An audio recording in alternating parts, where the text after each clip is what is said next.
I've come a long way in my journey since losing my son, but there's still a lot more to learn. So I'm sharing all that I've learned and continue to learn. I would like to ask a favor to anyone listening to please like, share, subscribe, and follow wherever you're listening today. Give us a 5-star rating. This will really help move the message forward, and doing so could change someone's life. You can find us on Spotify and Apple Podcast under Guys Dealings with Feelings, and on YouTube and Instagram at I2U Thrive. That's the letter I, the number 2, the letter U, and the word thrive. So today I'm really excited. I'm happy and thankful to have Jason Lange on. He's an embodiment coach, helping men find clarity in their life purpose and in their relationships. He spent the last 20 years helping men, and I'm excited to talk to Jason because he's going to talk about a lot of the issues that we as men are facing, both with finding purpose and with having healthy relationships. I'm so grateful that we were able to get you on today, Jason. I'm so excited to be here, Aaron. We were just chatting a little bit and already got me excited and pumped. Yeah, man. I've looked into some of Jason's stuff, and I'm excited to talk to him because he's really focusing on being a healthy man. Just to kind of kick things off, I'd like for you to kind of give us an overview of how you're helping men find purpose with a little backstory on, I listened to the interview and you're discussing the challenges men face, trying to be a good human being without compromising who they are as a human, specifically as a man. Yeah, I think, one of the challenges most men I know and work with come up across, and that I certainly came across, like you said, is our culture is inundated right now with what's wrong with men, toxic masculinity all over the place. And the truth is, this is good in the sense that there's some real problems that we've needed to surface about how men have traditionally acted in the past, right? In historical context. But that's not all men are. And so one of the challenges a lot of men have right now is, what am I supposed to be? What is a healthy, integrated, present man in the world these days? Most of us men grew up seeing kind of and experiencing and being painted a picture of what I kind of call the 3 major arcs. First and foremost, just kind of the macho jerk, the my way or the highway guy that goes for what he wants, is mostly focused on himself, and will take action regardless, to a large extent, of the consequences on other people, of the planet, etc. And these men tend to get a lot of what they want. They tend to take a lot of action, but they often cause a lot of harm along the way. And we have many, many examples of what men in particular who are disconnected from their heart can do to people, the environment, etc. Now, a lot of men, particularly in the 50s and 60s, started to grow up seeing and experiencing the negative impacts of being around that kind of man. They were abused by that man. They were neglected by that man. That man abandoned them, whatever. Many of us have had those types of experiences with our fathers. And so there was kind of this pendulum swing in probably the last 40, 50 years of what we kind of call the more typical nice guy. So this is a guy who's really sweet, really sensitive, deeply cares about the people around him, and often prioritizes their well-being above his own. So if that first man, we might say, is kind of centered in his power center, his sexuality, his power, his kind of, if you know the chakras, kind of like the lower chakras. The second man, the nice guy, tends to often be centered around the heart, right? And it's an amazing evolution that we have more and more men showing up in this heart-space way. But that often comes with problems. That comes with men not getting what they want, putting other people's needs above their own, having no capacity to set boundaries or take action on the things they want, or say no to people when it's appropriate to in some big ways. And frankly, to even sometimes just be in right alignment with their sexual energy as men, whoever they're attracted to, that, wow, just because I'm attracted to someone doesn't make me bad or evil. And so there's limitations of the nice guy. And then there's also kind of it's a little more rare, but third category, I'd say, that I often associate more kind of with grandfathers, but it's really anywhere. And that's kind of just the more traditional stoic. I always use the image of many men actually had fathers like this or grandparents like this who were in one of the, World War II, Korean War, Vietnam War, and they never knew it. Like later on, and much later on in life, they find out their grandfather had been through some intense experiences, but that Mhm. person just never shares a thing about it. And so the Stoic is the kind of, I show up, I do my job in life, and I really don't reveal my inner world at all. And all three of these are failing men currently. They cause all kinds of problems in terms of our mental health and, quite frankly, our physical health. And so a lot of the work I do, Aaron, is what is the new integrated way us men can show up where we're in our power, we're still connected to our hearts and sensitive, and we're aware of kind of what's most important in any given moment in our relationships and the world around us. And we're willing to vulnerably invite and lead those around us into that. And so my journey was kind of more of the numbed out nice guy. You know, I was totally disconnected, really uncomfortable with my sexuality, addicted to porn, had a really hard time talking to women, uh, couldn't really get myself going on the things I wanted to develop myself in life.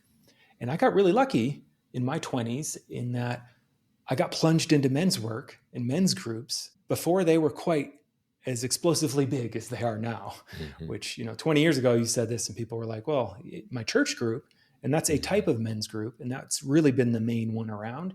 But now Mhm. there's this whole other layer that's been evolving since then, which is really about us men discovering together how we can show up fully in our full spectrum selves, heart, and so to speak, cock, all together, because that's really what the world needs right now. I'm a pretty firm believer in the world doesn't need less men and less masculinity right now.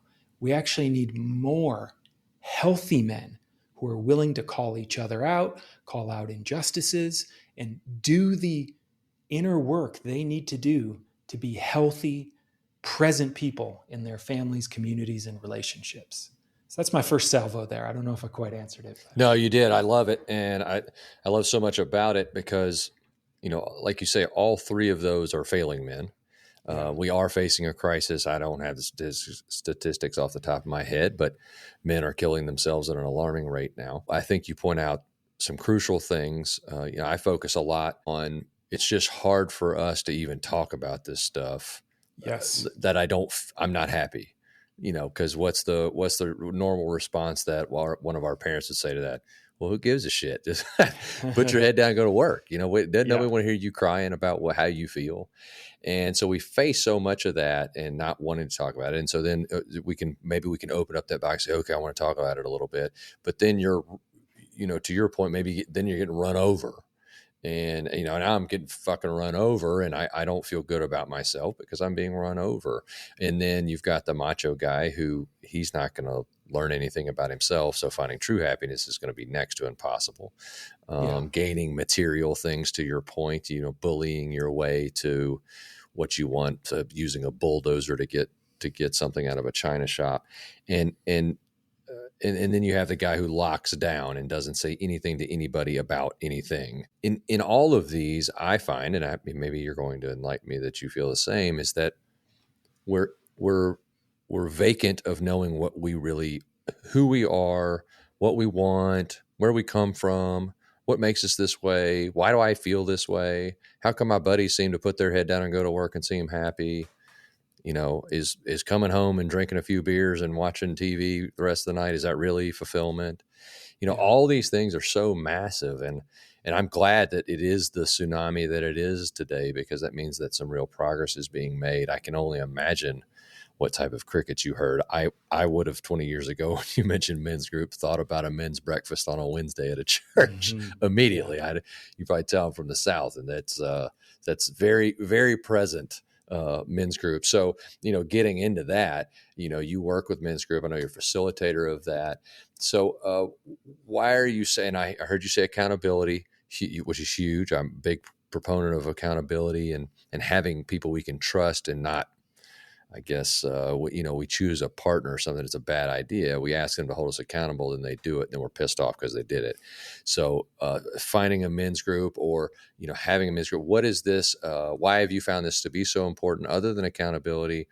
How are you setting them up? Where are you setting them up? Is it online? Do you find in person? Kind of the nuances that go with your men's group theory. Yeah, there's so much here. And part of where I want to start on this is kind of what I call the myth of the lone wolf, and or this idea of the man box, if you've ever heard it. But one of the big challenges us men are facing these days, and I know this is a loaded term that sets a lot of people off, but it's real. And so it's the idea of the patriarchy, right? Mm-hmm. And the thing not a lot of people talk about, it gets a lot of talk about how that harms women, but it's just as harmful to us men. And part of what I'm talking about here is, particularly here in the States, but I would say in a lot of cultures around the world, there is this pressure on men to be a certain way. And so we call this the man box. It's literally a box we're supposed to exist in.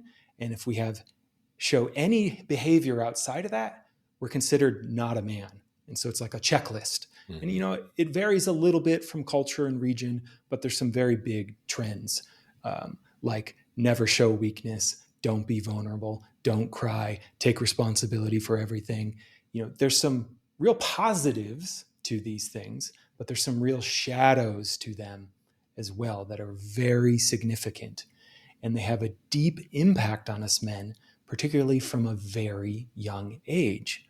Many men I know have at some point heard this phrase in their life: stop crying.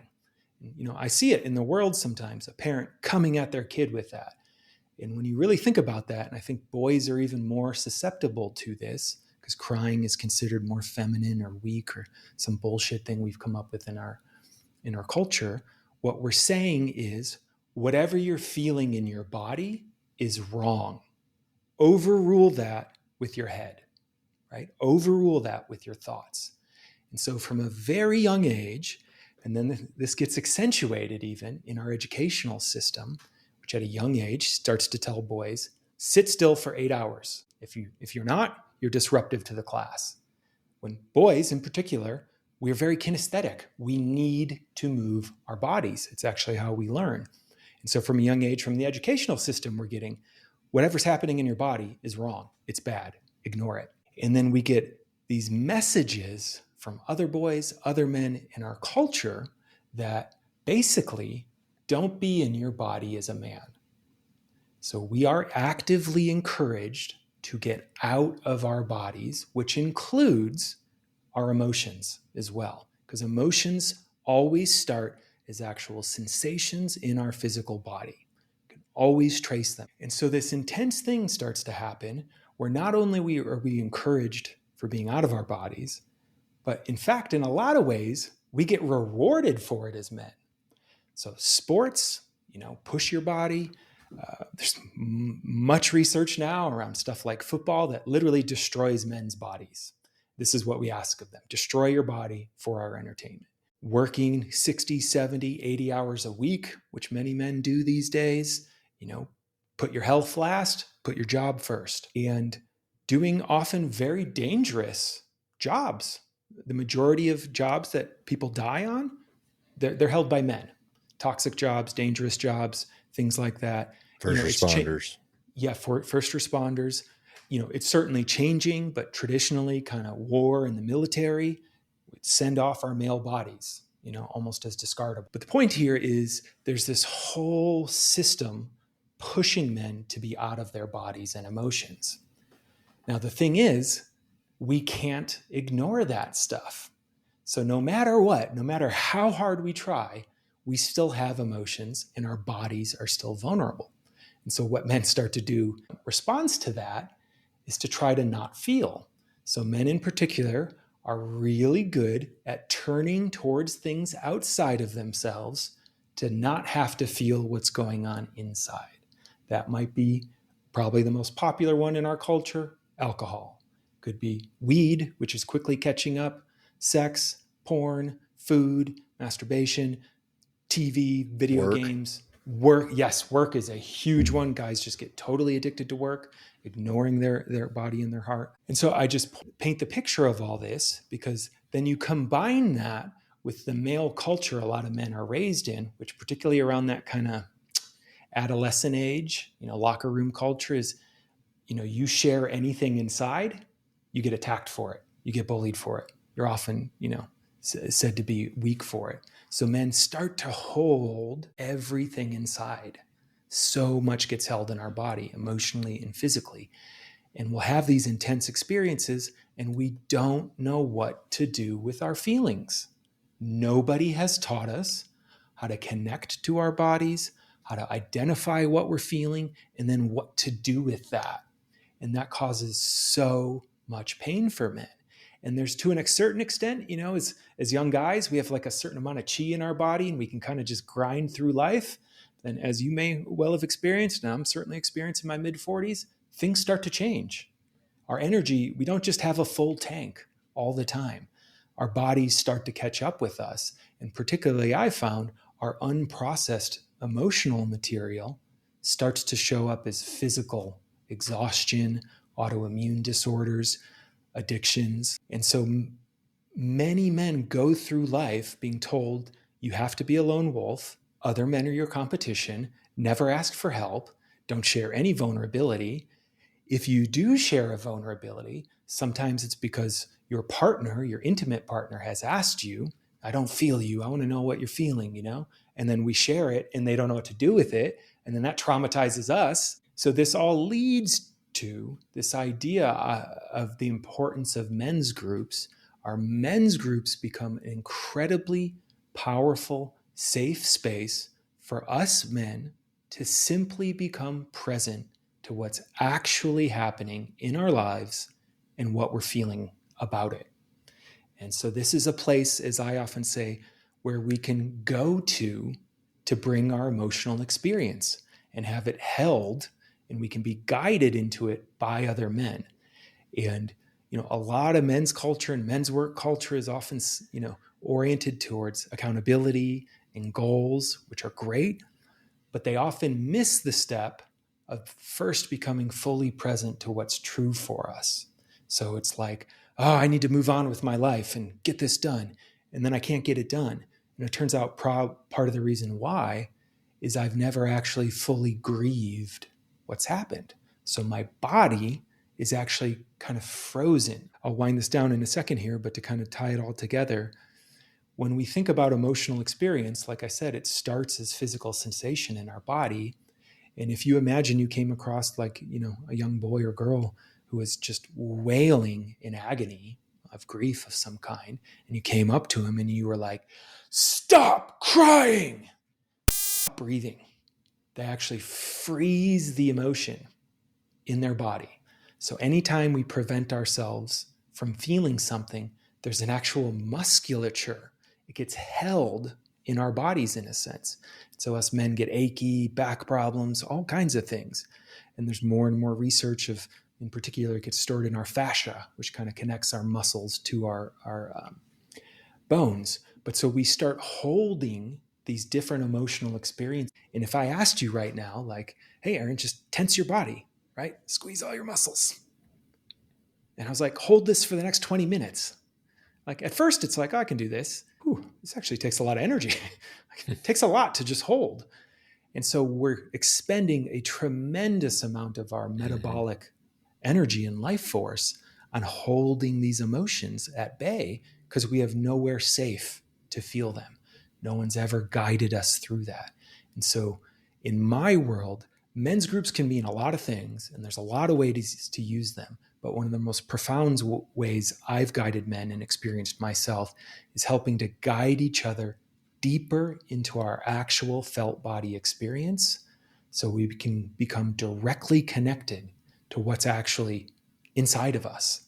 And the moment we do that and we feel safe and guided to feel something, whether that's rage and anger, disgust, fear, sadness, and grief, that energy starts to move again.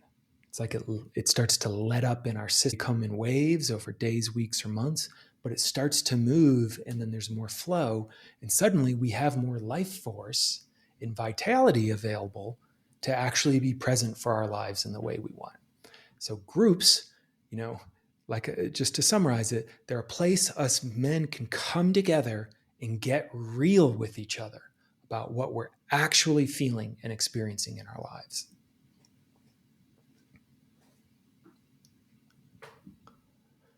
No, it's great. It's a safe space for a man to go be vulnerable and make himself aware of who he is by going through that vulnerability. So it's great. Have you found that one is better than the Yeah, other as far as they're live versus both quite virtual, or profound. So they're both what's equally great good, about or this pros time and and cons for place is, both? What are you there's a thinking? certain tangible magic you can only get being in the same room, like literally just having that physical meat space connection that is really profound for a lot of men. Mm-hmm. But I've been shocked, I started this stuff before COVID, like how well it can work. And, it's not quite as maybe potent as the live in person thing, but you can get like 80% of the benefits, and it's way more accessible for a far larger range of men who Mm-hmm. might live in more rural areas or different parts of the country where Right. this just isn't around them, right? They're like, I want to join a men's group, but there's nothing here. So I really am been Mm-hmm. quite amazed at how well both work. And for some men, I will also share, the virtual ones can be a good gateway, because some men, one of the reasons they don't trust they actually don't trust other men, either sometimes because they had an extraordinarily volatile father who was not trustable, Mm-hmm. or sometimes they were betrayed or bullied by other men, at moments in their lives. So for them to come into a group of men in itself is extremely vulnerable. And sometimes a virtual group is nice because you're still in like the safety of your home, and it doesn't quite put some men into that same fight or flight energy that they might get Mm-hmm. exposed to in person. But inevitably, most guys I work with, even if they start virtual, at some point they want to get in the room with guys and just give them a hug and just have that, like, oh my God, it's so great to meet you in person.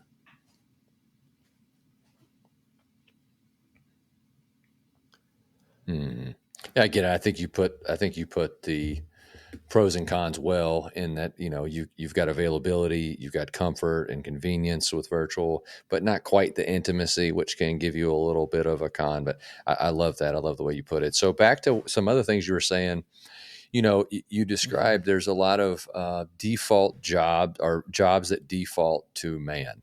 And I get, and this is not, we're speaking in broad, we're using broad strokes, broad terms. I am aware of that. I'm sure that Jason is aware of it as well. So people listening, don't jump on us. We get that there are women doing these jobs. We get that some women are capable of doing these jobs.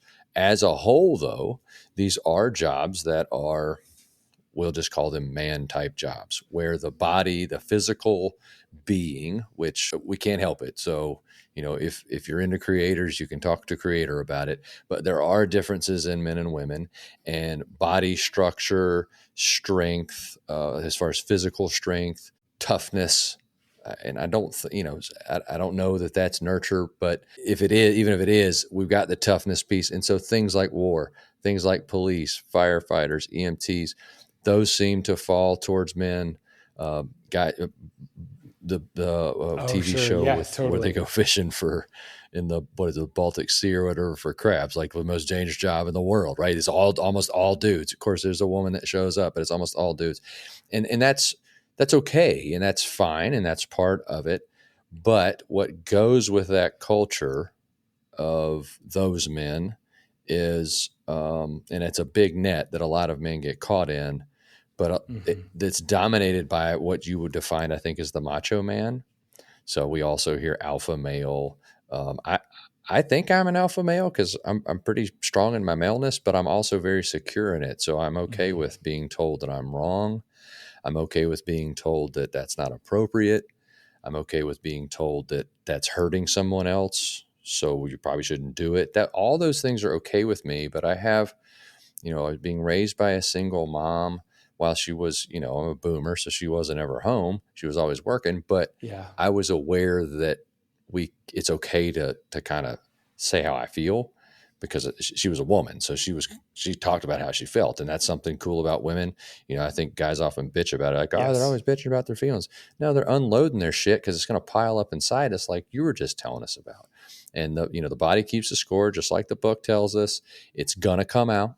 It's not going to just stay. It's going to come out. I think you're holding your body tense as an example is a great example, or thinking about yourself, just holding yourself in a plank position, Yes. just something like that, where your body is forced to exert all this energy just to hold kind of what you've stuffed down. So how do you deal with taboo hurdles that go kind of with being a man? You've kind of discussed it a little bit. You've gone through it, and we just talked about it with these. So a soldier, and I've had other guests on. We're not talking about in the heat of battle when you're in the middle of fighting a fire. If you're in the middle of a chase, we're not talking about these moments. If your friend and your sidekick, whoever it is, dies in the line of duty, right then when he died is not the time that we're going to be dealing with this. Yeah. But moving forward, it's going to fuck you up as a human being because you witnessed and dealt with some heavy shit. So you need to deal with it. So there's a sit rep situation where once we're removed from the situation to become a healthier human, we need to deal with these things. We need to discuss them. We need to get them out so that we can go back to back to equal instead of being in the negative or in the red. So kind of how do you direct men to, I know you say in a men's group in a trusted space, but then you also say, we need to hold each other accountable. Like what is that line that we, to not Sure. be the one who's called weak or the wuss or, I'm trying to keep it clean, the sissy, weak, whatever, Yeah. all these things. How do you, and I'm okay. Like, call me whatever you want to call me. I know when we can get to that, but I made another great point where a female, a partner, will ask us to Yeah. open up about something, and you put it well. They don't know how to deal with it, or they just don't like it, and so they ridicule and they use it as against you as some look, you're such a sissy. This is how you are, and so Yeah. we're So locking a down your couple of first. So things. how do One, you you're totally right. suggest a When man we talk deal with about some of healing in this those sense, things? necessarily in the heat of the moment. And, I've worked with a couple of vets, and it is one of the most painful things, I would say, of, it's getting a little better, but how our country just completely lets down our veterans, whether men or women, when they come back around what happened inside of them. They've been gone away from their families, seen these intense things and loss, and we just kind of medicate them and say good luck, and it's really upsetting. Um, but that the image here that's often used in the trauma world, right, is you can get like a deer, whether it's almost gets hit by a car or almost gets mauled by. First thing it'll do is get away to safety. And then once it gets away to safety, what you'll actually see animals do is they shake. Their whole nervous system shakes to release all intensity that was inside them. So once they get safe, they process the intense experience. And that's kind of what we're talking about here is we need to have somewhere to go because a lot of trauma in the world, they've discovered research around this, is not so much what happens to you, it's what happens right after that. And so there are people, there's these amazing stories you may be familiar with people that were in London during the Blitz in World War II, when they were getting bombed literally daily, underground, in the tubes, in houses, things just blown up, people dying all the time. And what's so fascinating about that intense time is they miss it. They actually talk fondly about that time.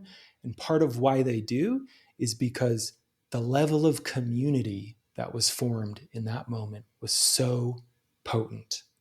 All the divisions of class, race, ethnicity, religion broke down, and people just had to come together to survive.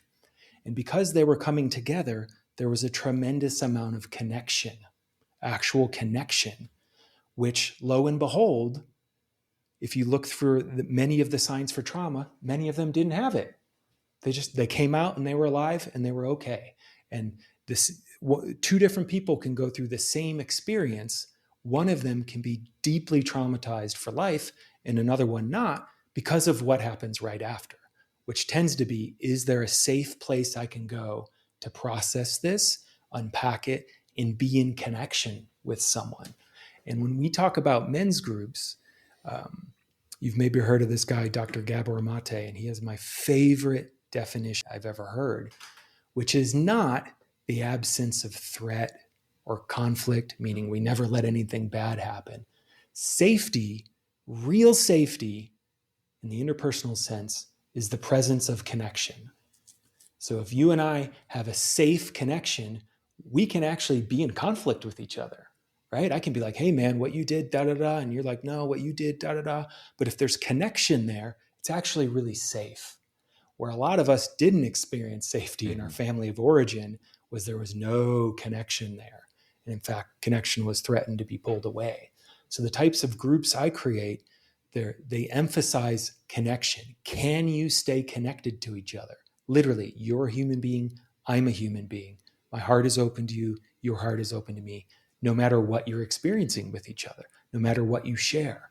And men in particular, I think, again, are very susceptible to carrying shame, this thing that, oh my God, I could never tell anyone this. And they hold it in their bodies for so long. And I've worked with many men who have been completely transformed by finally bringing something forth they had been carrying inside, sometimes for decades, Aaron, decades, and having it accepted in connection, meaning I still want to stay connected to you. I might not think that was the best thing, but I'm not going to be. And that is so life-changing for men. And most guys, the way the masculine works, whether, we're a man or a woman, the masculine part of all of us grows through feedback and being constrained and then breaking through it. So feeling our limits. And so in group, we weave this beautiful kind of thread of supporting each other when we're down, but then holding each other accountable when there's something we want to move forward in life. So the phrase here that often gets used in men's work is, it's not like I call you names or call you weak. It's I call you forward, because what we practice doing is seeing the best in each other. Or sit a man down in my group and say, hey man, I heard about what happened with your wife. And I know you can do better than that. I know you're better than this.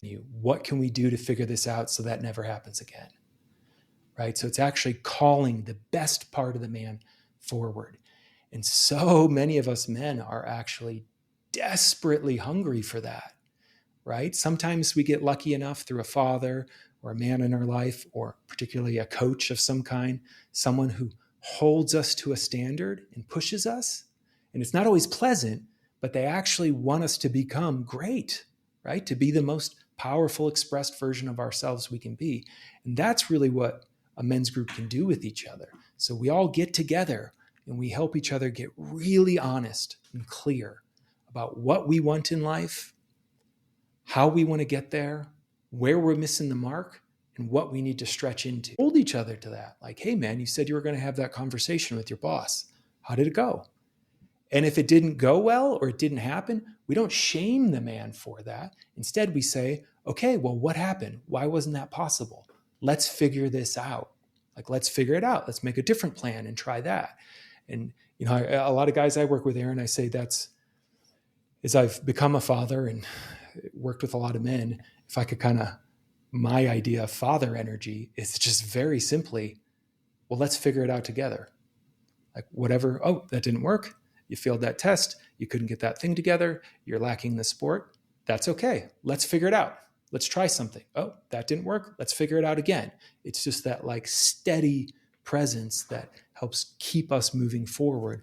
And there is such a tremendous lack of that for so many men right now, that, wow, this person doesn't want anything from me other than for me to thrive. And men's groups are an incredibly potent place. We can start to create that for each other.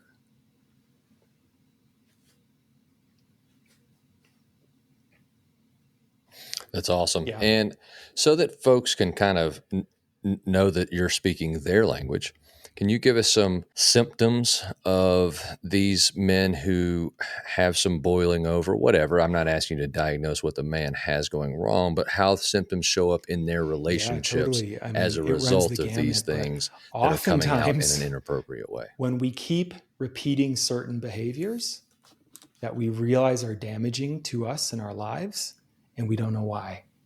It's like, I don't know. Why do I keep blowing up every intimate relationship? Why do I keep turning to the bottle when my wife didn't, ask me not to? That's for one, meaning certain things keep happening that we don't feel like we have control over, often means it's tied to some kind of emotional wounding underneath that we need to get real and process. Sometimes it comes through, a lot of men. I work with a lot of men in particular, intimacy, because what I've kind of found is for all the reasons we've talked about, plus like stigmas against therapy and, for men and all this crap we're fed. One of the only things that'll sometimes get a man's ass off the couch is when their relationship falls apart or they can't quite get the one they've been wanting.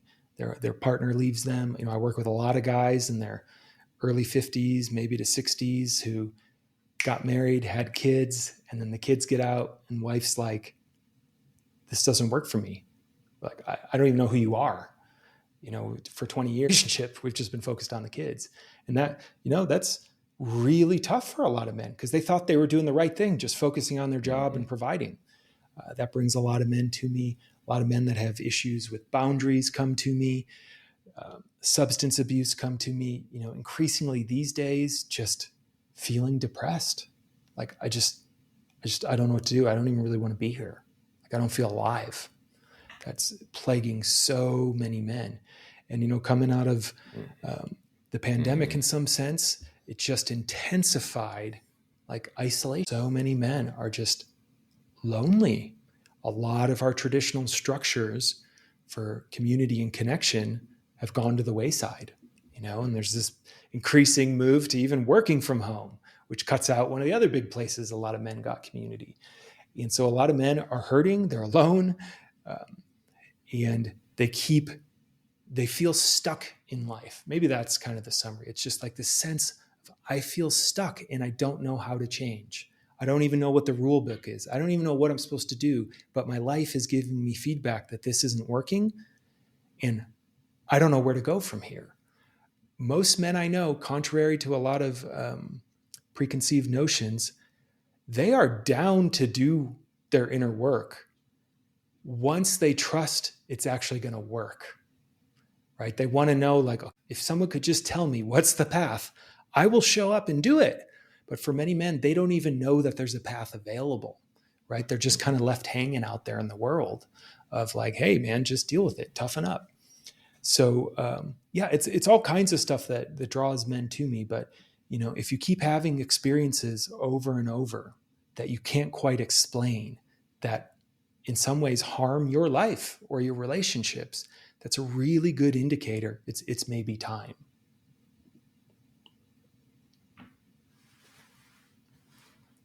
Yeah, I put when you're sick and tired of being sick and tired, but you really, I think you touched on something a lot of guys are dealing with, and it's a result or a byproduct of this idea that we don't talk about this. So true.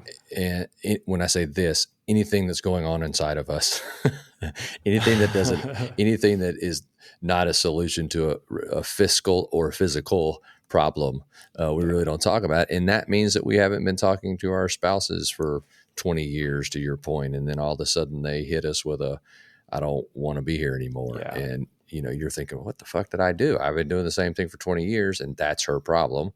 But we didn't know, that's what I was supposed to be dealing with. So it's really great you're dealing with this. And yeah, it comes out in so many different ways. And it's not just I think to your point, and to the reason I asked the question, that's the catalyst is often a loved one, a spouse, a child, somebody calling your ass out to say, how long are you going to lay there and be depressed, or how, you can't act like this, or, if you keep treating mom this way, she's going to leave, or mom saying, I'm going to leave if you keep sitting on the couch. And, like I was saying, you go to work, you get up, you go to work, you get off, you have a couple of beers, you watch TV, you go to bed, you do it again. And I don't know, for some reason, I think guys can do that a lot easier. But in Yeah. relationships, that doesn't work unless your spouse likes to go to work, come home, drink a couple beers, watch TV, and go to bed. If that's not what they want, then this shit ain't gonna work for forever, and it shouldn't. And she should stand up, and she should say something, and you should make changes, and you should do a call to action and say, how the hell can I change if you really love this human being? Maybe you don't want her in your life either, and it's a great thing anyway. But if you don't make changes, then things are going to continue that way. And I think you hit the nail on the head. Feeling stuck.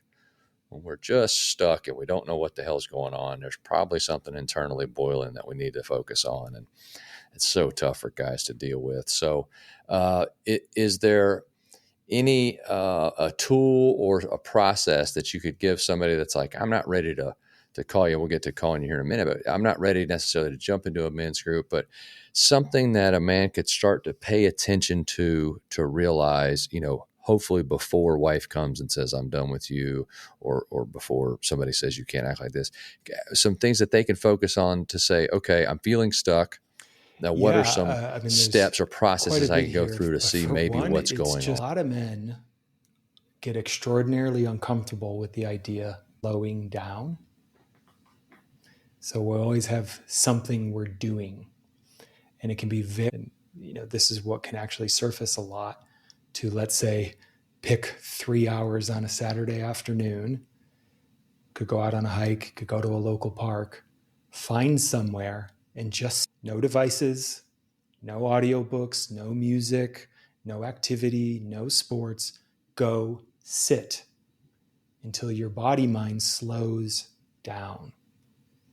And in our culture, our tech culture, this is, the cards are stacked against ways. And a lot of men are, I don't have time to that. I can't. But this is like live or die stuff, to just slow down, breathe deeply, and feel your body.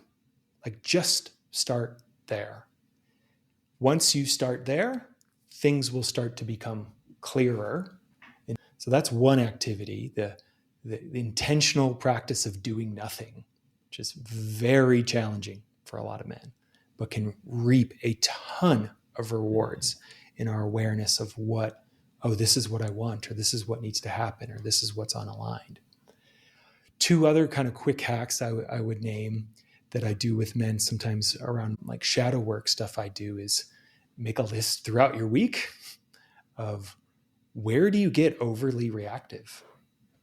Like, just someone, says something, like, where do you get triggered? Someone cuts you off in traffic, somebody speaks up at work. I have no idea, but to start to track, when does your body get very reactive? Noting those are going to be often a portal to some deep work. What's triggering that? It's often some kind of historical context being mapped on to the current moment. And then last one I'll share for kind of guys like me, kind of more on the nice spectrum, it's to start to notice, same thing, do a little journaling throughout the week. Where am I feeling resentful in my life? What is it I'm resenting, and why and where? Because often, kind of like the metal detector for, I have an unexpressed boundary or need or want that I haven't been direct and forward about. And it shows up off like passive aggressive kind of resentment will start to carry throughout our lives. How come my wife never does X, Y, or Z? She's da da da. And the truth often is we've just never owned, oh my God, once a week, I would love for her to just make me a nice dinner and rub my feet. Like sometimes it's that simple. Sometimes it's not that simple, but be three things: doing nothing, starting a little journal about where you, getting clear about anywhere you might be holding resentment in your life, can all be portals into what's really going on underneath.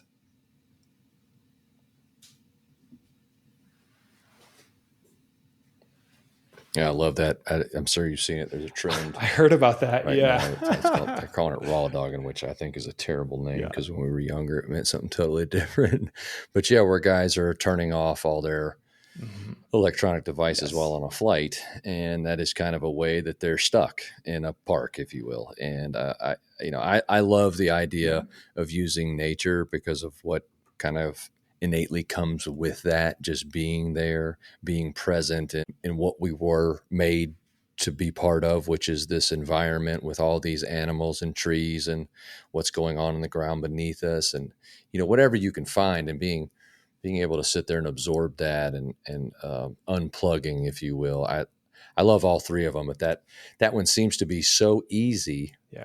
quote unquote, but it's damn near impossible for so many to do. And it's telling. We're so addicted. The marketers have done Yeah. well.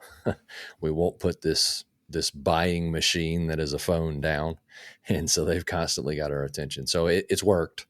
So if we can unplug, I really like that one because of the simplicity that goes with it. The other two are gold as well, and I think that people should really heed that advice and heed the attention that takes, because of how easily it points out there's this glaring problem in your life, and if you'll just slow down long enough to look at it, you'll see what it is. You can start working on it, and as soon as you start working on it, you'll start to see positive momentum, and you'll start to unwind all this tense bullshit that's wrapped up in your life, and it's really fucking your life up. And so, man, I've loved everything you've had to say. I think that we aligned before we met, and so everything you say is very familiar with me and to me, and I've been through a lot of it, and I continue to work every day. I don't know that I'll ever be completely healed, but I'm so much better than I was at one time. And a lot of the practices that you are helping men with are practices I've been through. I can 100% stand behind you saying, yeah, listen to what this dude's saying, because it's exactly right. He's not wrong. And there's a lot of negative, what I consider negative charges that say they're helping men. And I think they're pushing men to that macho definition that you gave at the beginning. And I understand, and I've had people confront me to say, this is the weakening of our country and men in our country. And it's just from an uninformed place, to keep it politically correct, that you would say something like that. It takes incredible strength to stop, slow down, research yourself, figure out what's going to make you a better person and be a better person. And then you're a hell of a lot stronger tool, a hell of a lot sharper sword. You're a hell of a lot better than you were before you did that. It is not a weakening. It is a strengthening, and we become stronger, we become better, and then we're pillars for our family, for our spouse, for our partner, for our community. And then we're the badass that we always envisioned we'd be. We just had to go through what they, quote unquote, call a weak thing, and that was to identify ourselves. So, man, I really love everything you said, and I'm in the description section of this episode, I'm going to be sharing a link to your websites where listeners can book a free exploratory call with you. And I'd like for you to please tell us a little more about what that call is just and anything else that you would like to share with our listeners. Life, and for me to help you get clear. Right. One of the great things about men's group is we can often guide each other deeper than we can go alone. It's the great gift of the masculine, in a sense. So my job is to just help you become clear about what's true and what you really want in life. And if there's a way I can support you in that, I'll talk to you about different ways we could work together or programs. But sometimes it's just about getting this nugget of awareness that you're like, wow, that's enough for me to work with for 6 weeks, 6 months. I didn't even know that.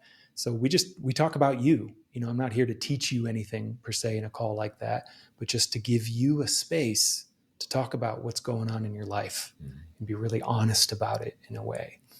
And I would just say, I really appreciated what you were sharing there at the end, that, some of the ways the culture and this kind of machismo is like, well, tell me, who's more afraid? The man who is terrified of his inner world and his emotional experience, or the man who's willing to go straight towards it? And one of the most profound gifts I got stepping into men's groups was being around other men who I got to see fully on one end, let's say, in their grief, their tears, their heartbreak, yet I could still feel, wow, this guy is fucking solid. He is here. Like, he does not feel weak to me at all right now. I feel inspired by this man's humanness. Or even to the other side of, wow, this is a man fully in touch with his sacred rage right now, his anger. And yet, I don't feel in danger at all. I feel profoundly safe in that anger. And it was having the experience of Everything I've been taught about emotions as a man is bullshit. That real men, this is one of my first podcasts, real men feel everything. They're like an open heart. You know, in some lineages, there's this, the warrior's heart is always broken because it's open. It hurts in a sense, but it's from that sensitivity we can take great action in the world. So it's not weak to feel. In fact, getting connected in community, you're so right. It makes you stronger, more resilient. You literally get sick less and live longer. The lone wolf thing we're fed is such a lie. Just look at nature. The lone wolf is actually the one that was kicked out of the pack, and they will die sooner. They will die sooner. It's not a badge of honor. We need each other. Doesn't mean we're victims and just only rely on each other, but you will get farther and further in life and able to support more people around you, the better supported you are as a man.